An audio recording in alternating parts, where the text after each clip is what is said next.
Hi, and welcome to the 2025 Latinx KidLit Book Festival. Please read our anti-harassment policy in the chat box. And also don't forget to subscribe to the Latinx KidLit Book Festival's YouTube channel for more educational resources. I'm so excited to be here with you all today. My name is Luz Yadira Herrera, and I am a professor of bilingual education at California State University, Dominguez Hills here in Los Angeles. So I prepare future bilingual teachers, and I am so excited to be here with Cooper Dual Language Academy students and also our wonderful author, Karla Arenas Valenti. Can you introduce yourself, Karla? Hola. Hola. Hi, everybody. Hi, Cooper. It's nice to see you again. Hi. I had one of my favorite school visits at Cooper. They are a delightful group of people, so I'm so excited to be here. My name is Karla Arenas Valenti. I am an author of picture books, chapter books, and middle grade novels, including the novel we're going to talk about today, Lola. I was born in Mexico City. I have lived in France. I've lived in Japan. I've lived in Germany, and I currently live in Chicago. So that's where I am calling all of you from. That's so amazing. Thank you so much, Karla. It was so wonderful to get a chance to experience this book. And I'm so fortunate. I'm also a mom. I have an 11-year-old son. He's almost 12. He's in sixth grade, like many of you. And so I can't wait for him to read this. And I know that he's going to love it just as much as I did. We went through so many emotions throughout the reading. I went through so many emotions throughout reading this. There was so much laughter. There's joy. There were definitely tears, Karla. I gotta say, I was just really blown away by all of the magic that you created here. So thank you so much. And I'm so excited that Cooper students, you got to experience this as well. And you know how important it is to have these kinds of books in our library. So I'm so excited that we also got so many questions from you. And so we're going to be calling on some of you to come up, or maybe from your seats, to ask Karla some questions about the book, right? And we can engage in a nice conversation for a little while. All right, does that sound okay? Yeah.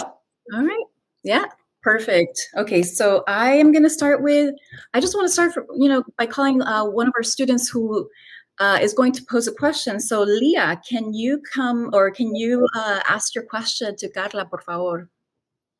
¿Dónde está Leah? Where's Leah? Oh, there you go. Hi, Leah. Oh, I see you holding the book, Lola. Perfect. My question is, in the book, it shows a cornerstone brick in the corner of the house, and it says always and forever. So what does it mean to you and the characters in the book? I am so happy that you spotted that. That brick is really, really important. So I have 3 kids, and my kids are 21, 18, and 14. But ever since they were little, whenever they would go to bed, I would give them a kiss and a hug, and I would say, I love you always and forever, no matter what. And I have always said that to them, because sometimes we go through these really difficult things in life, and it helps to know that we are loved always and forever, no matter what. The cornerstone, what it means, it's the stone that actually holds up the whole structure. So in this case, that brick is the first stone. It's the stone that's holding up the whole house. And I love the symbolism of it, because it's very much like my love for my kids, holding up our family, holding them up, knowing that no matter what happens, no matter what storms might come your way, no matter what crisis or drama you might encounter, you are loved always and forever, no matter what. And there will always be something grounding you and holding you upright. So that's the symbolism of that brick. That's why I put that in there. And I love that question. Nobody has ever asked me that question. So thank you. Wow. That's amazing, Karla. I think that we can all think of maybe the people, the experiences, the places, right, that are kind of like the cornerstones of our lives that are going to be there for us always and forever. So thank you for adding that. Okay. So Kimberly, where are you? Hi, Kimberly. How's it going? Good. I'm so excited to see you all here and see you, Kimberly. Can you ask your question? why did you decide to write and like why did you decide to write about your magical house when your magical trees from your house? Yeah. So I had not originally had that tree in the house. I wrote Lola maybe 10 years ago. How old are you guys? 10. Right. 13. So to imagine, I started writing Lola when you were just born. And when I first wrote it, it took place in a very different place. There were different characters. Lola wasn't even a character, it was Milo. And I had very different story and I had a very different setting. And I was doing school visits for one of my other books, Loteria, which I don't know if you guys know, but I was doing school visits for Loteria. And when I do my school visits, I show people the picture of the house where I grew up. And I grew up in a house that has a tree inside it. Giant, giant tree inside my house. And every time I did my presentations, the students would say, is this tree in one of your books? And it wasn't. And one day I thought, oh my goodness, this is the answer to my problem. I have to bring this tree into one of my books and I'm going to give it to Lola. I'm going to write this book and I'm going to put the tree in the story.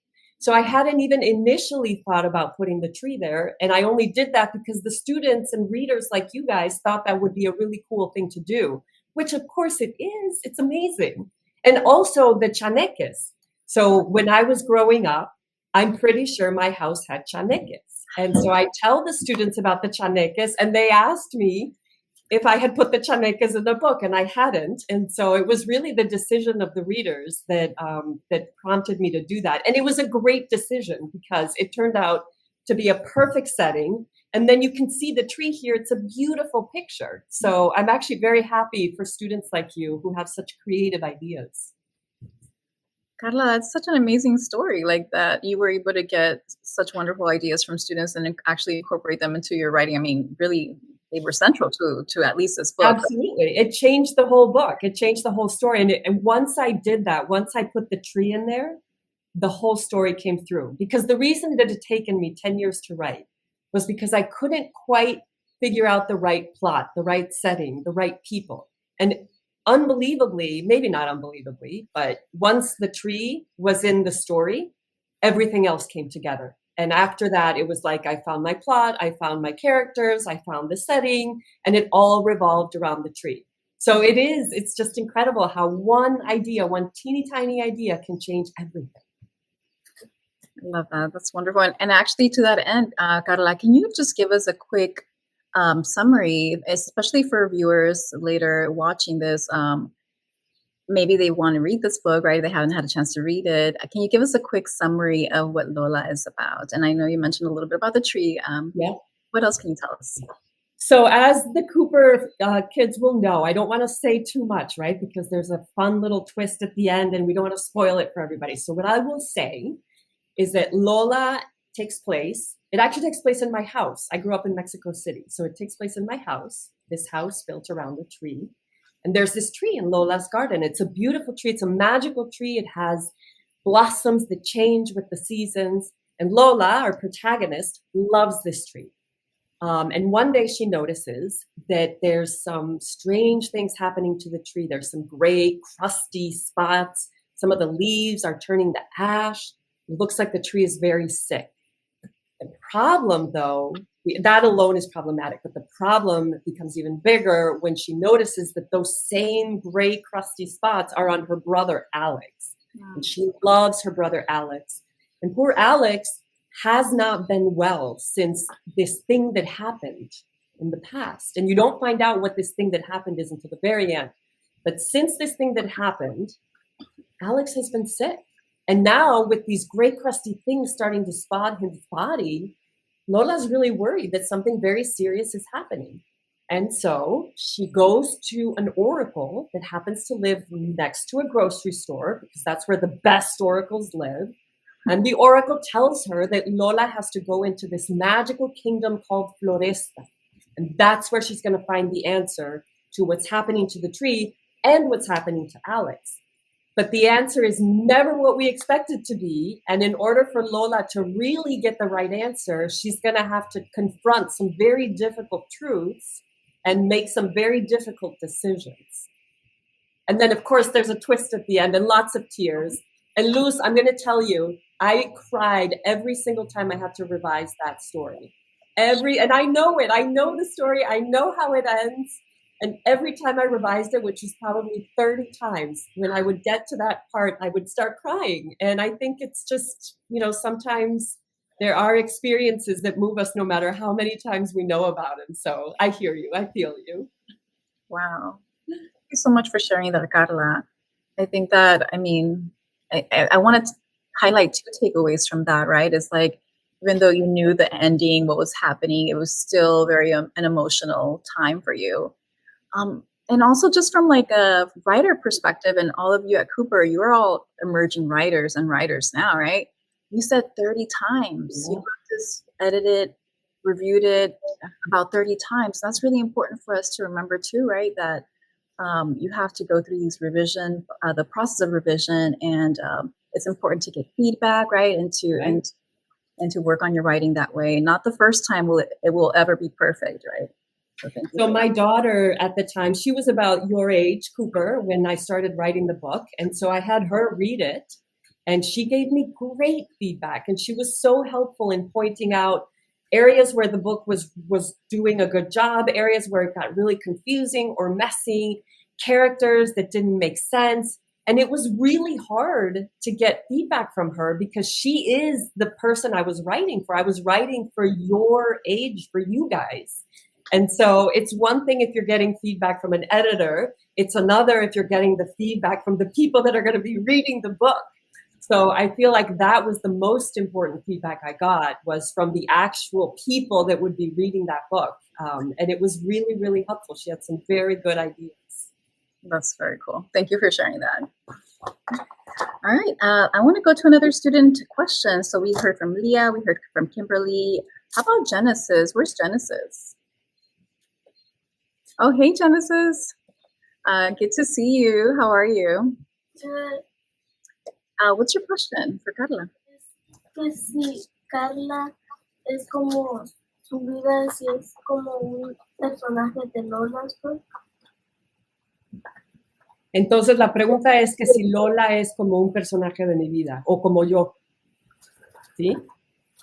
Mira, es una pregunta buenísima y muchas veces como autores escribimos personajes que son como nosotros, porque yo me conozco muy bien. Entonces, en parte, el personaje de Lola sí soy yo. Yo de chiquita era muy curiosa, me gustaba mucho la aventura, vivíamos cerca de una barranca y siempre andábamos explorando. Adoro a mi familia, quiero mucho a mi hermano y a mi hermana. Entonces, muchos de esos elementos de mi vida se los di a Lola como personaje.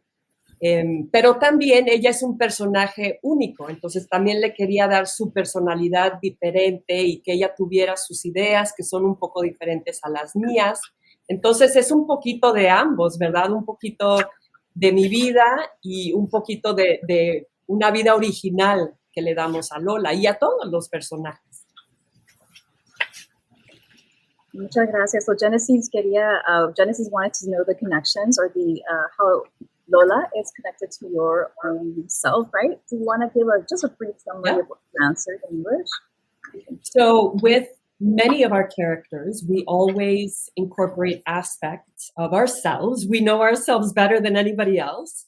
And so in this case with Lola, I put a lot of my traits into Lola. As a kid, and even now, I'm very curious. I love adventures. We used to live near a ravine and we'd go climbing and exploring. And so I gave Lola many of my traits, but I also wanted to give her a very unique personality so that she had her own adventures and she would go and do things that were uniquely hers. And I think most authors will put little bits and pieces of themselves in different characters. But there's no character that I would say in my books is fully me. It's more just bits and pieces throughout the book. Wonderful. Thank you so much. Great question. Thank you. Axel, ¿quieres preguntarte pregunta, por favor? ¿Hace tu pregunta? ¿Dónde está Axel? ¿Cómo estás?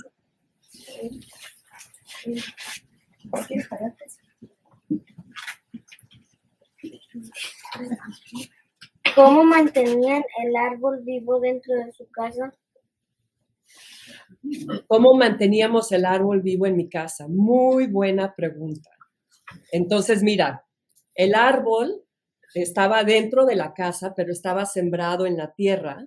Entonces, lo más sencillo es que cuando llovía, como estábamos en una barranca, ¿verdad? Imagínate así que está la barranca y aquí estaba mi casa y aquí está el árbol. Y cuando llueve, pues el agua nada más de la lluvia bajaba y entonces el árbol podía jalar el agua por las raíces. Y en la parte de arriba, mi techo era vidrio y entonces así entraba el sol y el árbol podía tener el sol porque todo el techo era como un greenhouse, era puro vidrio arriba y así le daba el sol. So I'll say the question in English as well. So the question is, how did we maintain that beautiful big tree inside our house? And the answer is the house was built on a ravine, so it's on a slope, and the tree was here. My house is like this, and so when it rained, the water would go down the slope, and so the roots would be able to absorb all the water just from the land. And the roof was made of glass, like a greenhouse, and so that would allow the sunlight to come in, and then the tree could get all of the beautiful sun from the sunlight. And then we had a garden under the tree as well. And so same, the plants and everything in the garden would just get the nutrients and the water from the soil because it was planted directly into the ground. I love that. That sounds just magical as it is, like in of itself. Absolutely. Thank you. So I have a picture of that tree on my website. If you guys go to my website and you go to my bio profile, you will be able to see the tree inside my house with the big roof. So keep an eye out for that and see what you think. Check it out. I love that. We love some visuals. Thank you so much for reminding us of that. And I'm sure that you have a lot of other resources on your website as well that we can probably access, right? Yes, so that's a good point. So all of my books have lots of great resources, including readers' guides. If you've read Loteria, the Loteria page has a ton of resources on a whole bunch of stuff from crossword puzzles to bilingual trabalenguas. And so there's a lot. Each book has a lot of resources for teachers, educators, librarians, parents, and students. So definitely go check them out. Perfect. Thank you, Karla. And I have another student here that is going to ask a question. Carlos, where are you? Hey, Carlos. How's it going? Hey, good. My question is, have you ever visited the Árbol del Tul? It really sounds amazing. Yeah, the Árbol del Tule is amazing. And actually, it's funny you bring that up because I wrote Loteria and El Árbol del Tule is actually in the book of Loteria. That's a big tree that plays an important role in that book. El Árbol del Tule is in Oaxaca, and I went to Oaxaca for my brother's wedding. This tree, you guys, is the largest tree in the world in terms of its circumference. I think it takes about 30 people holding hands to wrap around the whole tree. And one of the things that's most extraordinary about this tree is that the way it has grown, the trunk of the tree has these knots and growths in it that actually look like animals.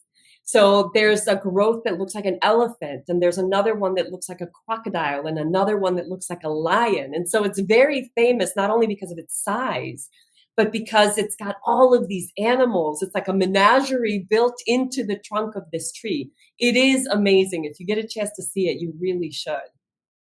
Mm-hmm. I'm sure Carlos probably thought of the Árbol del Tule and made the connections between the magical tree and your book, Yep. right? I love that because there's a whole, obviously, world, well, inside and through it. And so I love the idea that there's that connection, and obviously that there's maybe a world of possibilities under, Yeah. in nature that we may not even know really about, right? That we have not yet discovered, but Yeah. that we can use our minds, our imaginations to really consider all of these magical events. So thank you. Thank you, Carlos, for that question. I just want to make sure, was there another question from students? I know that maybe I said I might come back to Leah, but is there any other question that, yeah, do you want to go ahead, Leah? Mm-hmm. Is it okay if I say something that I kind of realized from Karla said. But Absolutely. when you said it takes around 30 people to hug around the tree, it kind of reminded me of the scene in The Grinch, like they're all singing. And also, I remembered my question. It was, how would you describe a Chaneke's characteristics and personality? Mm. Honestly, like a Pokemon. That is the vision I had in my mind, was this tiny little Pokemon character that just has so much personality and energy, and each one is really, really unique. I don't know, is that how you felt that they were when you were reading it? I feel like they were like little, like humans, half like animals or something that just had a bunch of bursts of energy. So yeah, kind of like Pokemon. Yep. I love the idea of the Pokemon compared to Chaneques. I mean, that sounds like I didn't even think of that. And of course, I'm sure that Cooper students, you know all about Pokemon. I mean, my son is a big fan of Pokemon, and he's in 6th grade. And so that's a really wonderful comparison, especially because they all had their own specific like Skill. ingenios, right?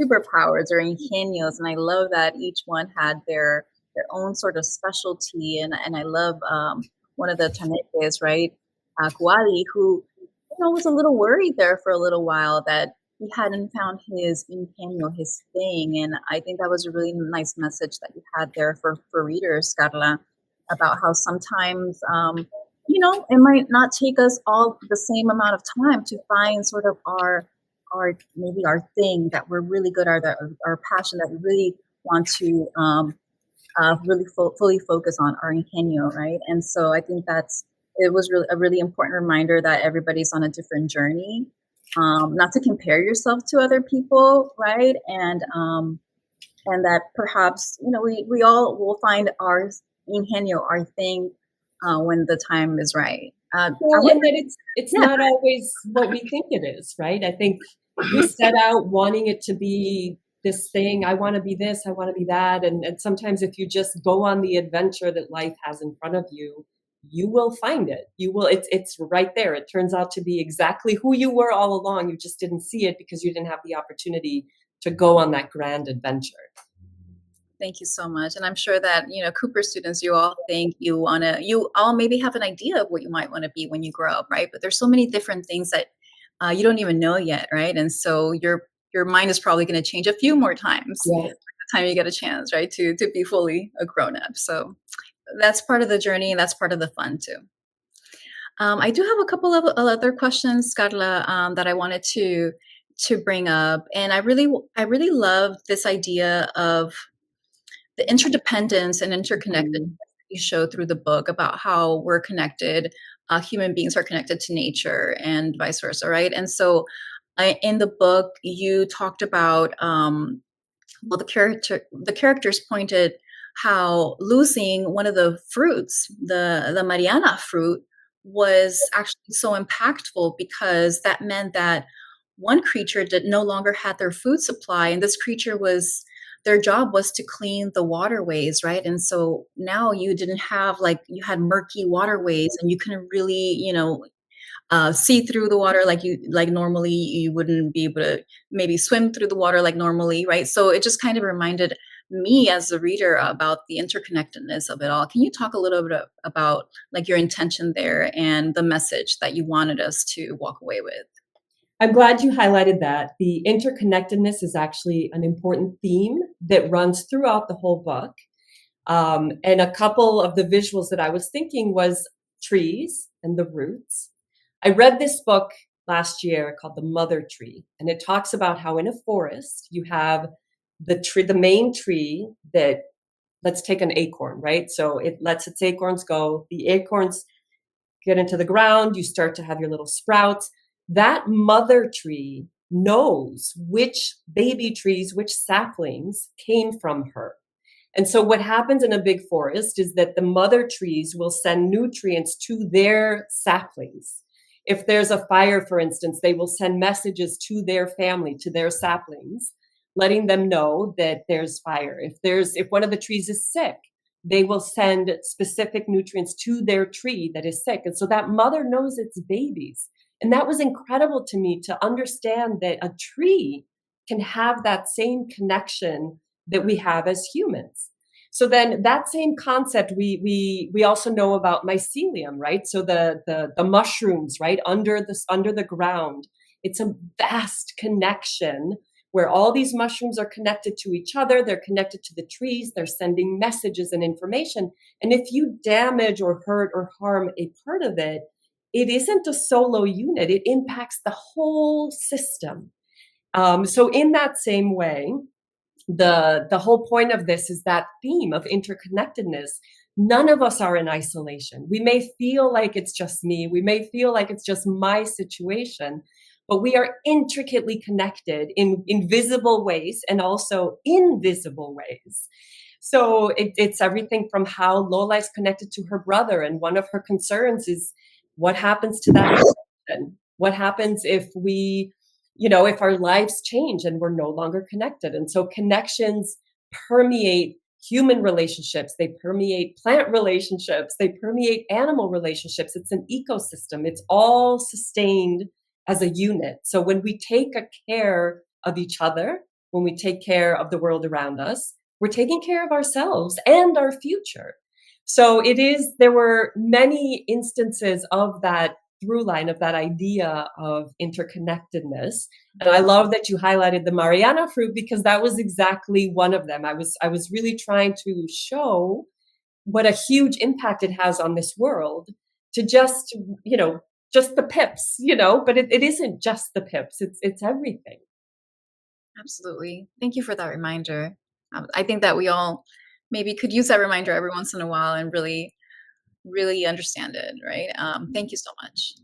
Another thing that I really wanted to have a conversation about is this idea of stillness in the book, right? And you gave a synopsis, right, and told us about the illness, right, that the tree is experiencing, and we see that in Alex. Alex is also showing like sort of similar, like sort of like the illness of the tree, and so the theme of stillness was really huge in the book. And of course, you talked about it as how stillness, the idea or the concept is that it stops change from happening, right? And so the tree and Alex are, like I said, deeply suffering from this stillness ailment. And so I wanted to ask, why do you think it's important for people and for children, right, to keep growing and changing instead of staying still, right? Why did you want to explore this idea in the book, and what do you hope that readers can learn from it? Yeah. This is the central idea of the book, the stillness. So, Cooper friends, raise your hand if you have ever been in a situation that you did not want to be in. You're like, nope, this is terrible. I don't want to go through this. Right. Same. And in those cases, I have felt I would do anything to prevent this from happening. And so this book is exploring that question. What happens if we actually can prevent this horrible thing that we don't want to face from happening?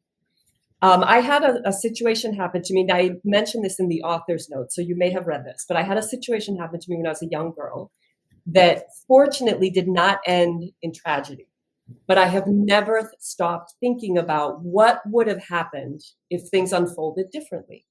I would have done anything to avoid facing the truth of that event. Anything. I would have made up a whole new world. I would have created a new persona. I would have done anything to escape the truth that was right in front of me. And I think that's just a human tendency. The problem is the truth is the truth. Reality is what it is. And we cheat ourselves when we try to come up with a different reality, or to lie to ourselves, or to pretend that something that's happening isn't really happening, or to avoid facing those difficult feelings. We cheat ourselves because we don't actually have a chance to move past whatever is happening. We just stop. We stop growing. We stop living. We get stuck in that moment for as long as it takes us. And that is even worse than facing that horrible thing.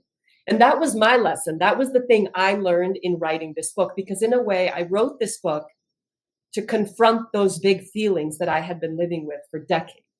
And I was trying to understand my own thoughts around what had happened. And so I wrote that book almost as a catharsis, almost as a way of saying, it is okay to cry. It is okay to be afraid. It is okay to be sad. It is okay to let go. All of those things are really hard and painful, and it's okay to do them, because the alternative is stillness, nothing. We get stuck. Mhm. It's like imagine a mariposa, right? The caterpillar goes into the cocoon and it decides, yeah, I'm just going to stay here. I'm not coming out. It's too hard. I'm so scared of what's out there. I'd rather stay here. That caterpillar is going to die. They're not actually going to evolve into what comes next. And so that's that metaphor of the butterfly in the story, is exactly that concept, right? Is that we don't get to go back. We don't get to take away this horrible thing that happened to us. The only choice we have is facing it, as icky as it is. My current example of that, I recently took my daughter to college, and it was really, really difficult. And she was crying and we were crying, and I wanted her to come home and she wanted to come home. And we both had to sit with that yucky feeling of homesickness and loneliness and wanting to be somewhere else, and not actually bringing her home, which is what we both wanted, because that is the only way that I'm going to grow and that she is going to grow. And so those experiences happen to us all throughout life. We don't ever get to avoid them. But if we don't face them, then we're going to just stop. We stop growing. We stop flourishing. We stop, and like that tree, that magic tree inside the house, what makes it so wonderful is that it's always flourishing. It's always blooming. There's always something fun and exciting happening on there until the stillness. And it's the same with us. We're always flourishing, blooming. There's always magic happening inside of us until we decide to stop and become still. And that is the biggest tragedy that we can put upon ourselves. Mm-hmm. Thank you so much, Karla. That's such a wonderful, just like metaphor that you use throughout the book to really help, kids understand this concept of stillness and the importance, right, to face things as best as possible head on. And like you said, what is it you called it, to avoid to face the icky part, right? To be okay with facing the icky parts of things, right? Thank you so much for that. I love that. I know that we only have a couple more minutes left, so I wanted to just kind of end on this maybe conversation or question. And we talked about the tears, right? Mm-hmm. We talked about the tears in the book, and there were certainly a lot of them over here on this side, for sure. And you mentioned about how even when you knew the ending, like the tears still came to you. And this is part of the human experience too, right? We call this grief, or one way that we can call it is grief. And so I'm wondering if we can share just very briefly, because I do want to leave maybe room for one more question from the students. Can you share a little bit about how you protected yourself emotionally, or how you went through this emotional process with this book? I didn't protect myself. I went through it. I used this book to let myself cry and to let myself really think about all of those feelings. And that's why it took me so long. That's why it was so complicated. There was a lot that I had to go through. And even my daughter, I think I mentioned to you guys earlier that I had her be my reader and my guide. And I always knew what part of the book she was in, because she would come into my room and be like, "Mom, why? And she'd be crying.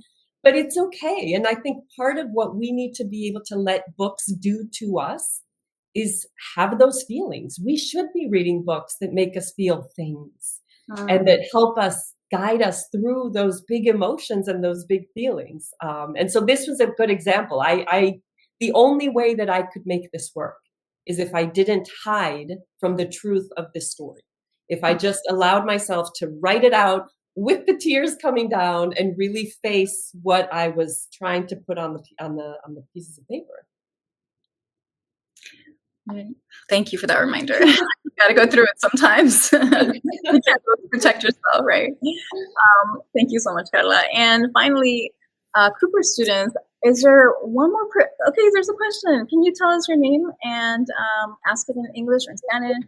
Whatever you like. My name's Odessa, and I was wondering, why did you write Lola in third person perspective and not first? Wow. So it's always an interesting choice when an author decides to write something third person versus first person.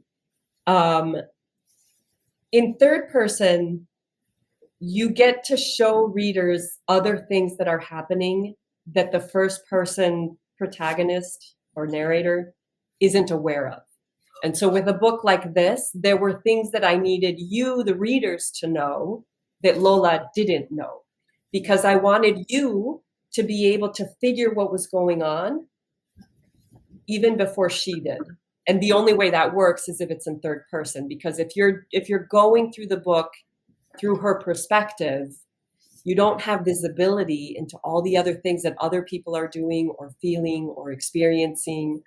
So that's a phenomenal question, and it is a very intentional choice that people put. Sometimes the first person is even more emotional because you're right inside their skin and right inside their thoughts. And sometimes the third person gives us some distance that allows us to process things that are less intense. But in this case, it's really because there were many things going on behind the scenes, behind Lola's back, as it were, that I wanted you to be aware of without her knowing what it was that was going on, so that she could figure it out at the end. I love that question. Thank you for that Yeah. answer. I think a good idea might be to maybe think about a story that you're writing currently, Cooper students, and think about how will the story change if I write it from the one character's perspective, right? Right. Versus like a narrator perspective, and see how that changes, right? It's very cool. Maybe one more student. Is there another student that has a question? Oh, wow. Okay. Well, okay. So maybe somebody that hasn't had a chance to ask a question. Would that be okay? Axel? Right. Okay. My name is Axel, and my question is: in the book Lola, were the Chinekes based off of somebody else?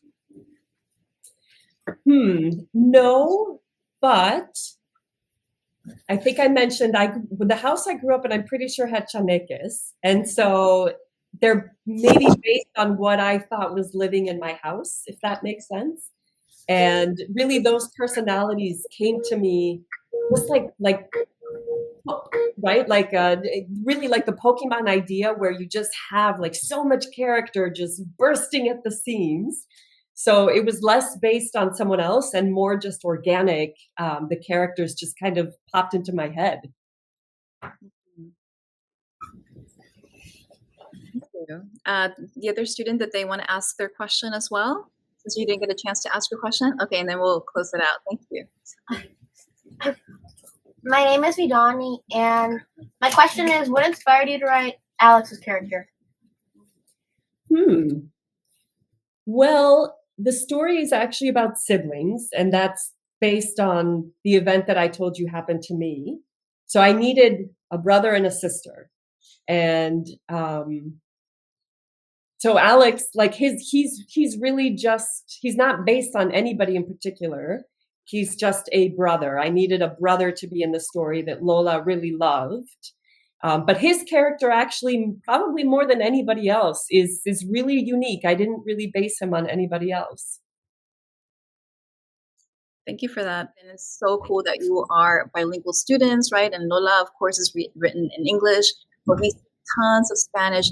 And it's coming out in Spanish in 2026. So it'll be out at the same time that the paperback is out. So look for that. I read it in Spanish, and it's beautiful. It is so well done. Perfect. All right. So you'll get a chance to read it in Spanish too. Yep. Sounds great. I love that. And I have a visitor that stopped by to say hi. So I'll just say,